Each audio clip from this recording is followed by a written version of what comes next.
Ayan mga kanana, isang mabilisang video nga lang din po ulit ang ating iluluto ngayon. Ayan. Ayan. Ilaga ko nga po itong ating talong para itutorta natin siya. Ayan, nilaga ko lang siya na medyo lutong-luto ay para malambot yung ating talong. Ayan, medyo ano lang natin yung mga kanana, ibubuka-buka at malambot naman siya kaya madali lang siyang ano. Tapos ang kagandahan niya, makikita na rin natin kung may sira. Ayan.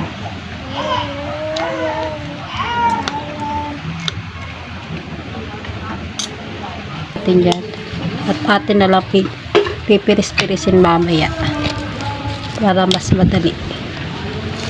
At ayan, dahil na ating nakita na kung merong sira yan, pwede na natin siyang tiris-tirisin para lang natin siyang i-smash eggplant. Hindi na tortang talong, smash eggplant. Yan.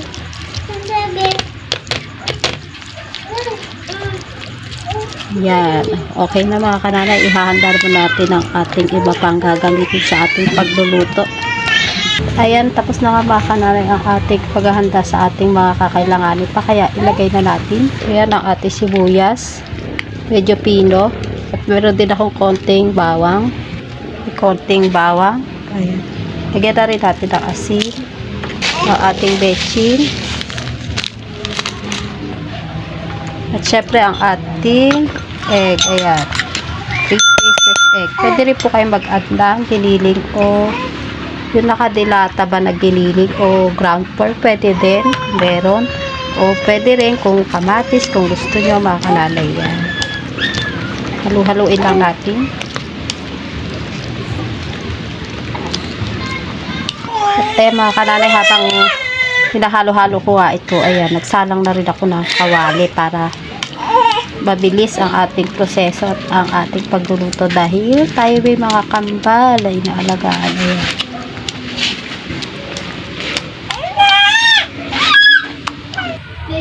Kaya dahil mainit ating kawali, ayan, namamatay ang ayan, malabo ang ating camera dahil ayaw magkumana. Kaya lalagyan na natin na ating ayan, nakikita nyo po ba? Ayan, lagyan na natin na ating tortang talong. At ayan, naamoy ko na ang bango.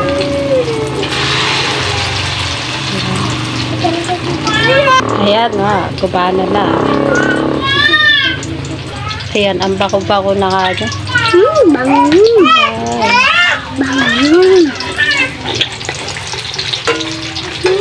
Ayan, ito na ating isang ayan,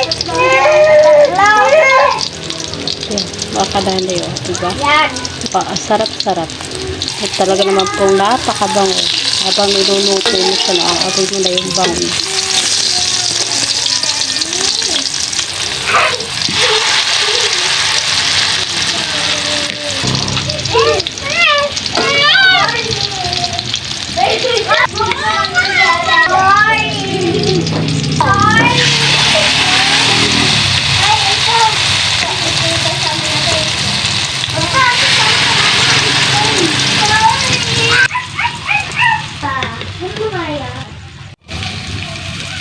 Mukha lang yung mga sunog mga kananay, pero hindi po yan dahil ayan, brown lang siya.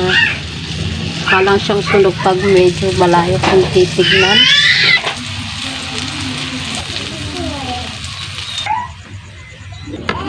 Ayan mga kananay, luto na nga, kaya pwede na natin tikman. Ayan, mainit pa. Napakasarap nga talaga. At pwede nga po ito, lalo na sa katulad ko medyo gahol sa oras. Ayan, hindi mo na kailangan mag-ihaw o bumili pa ng uling. Ayan, madaling-madali lamang po talaga siya. Pwede na rin siya sausaw sa kung saan mo nyo gustong sausaw. Pwede siya sa toyo, sa suka, sa patis, sa ketchup o magtomas o kung ano man ang gusto nyo mga kananay. At yun nga lang po muna sa ating video for today's video.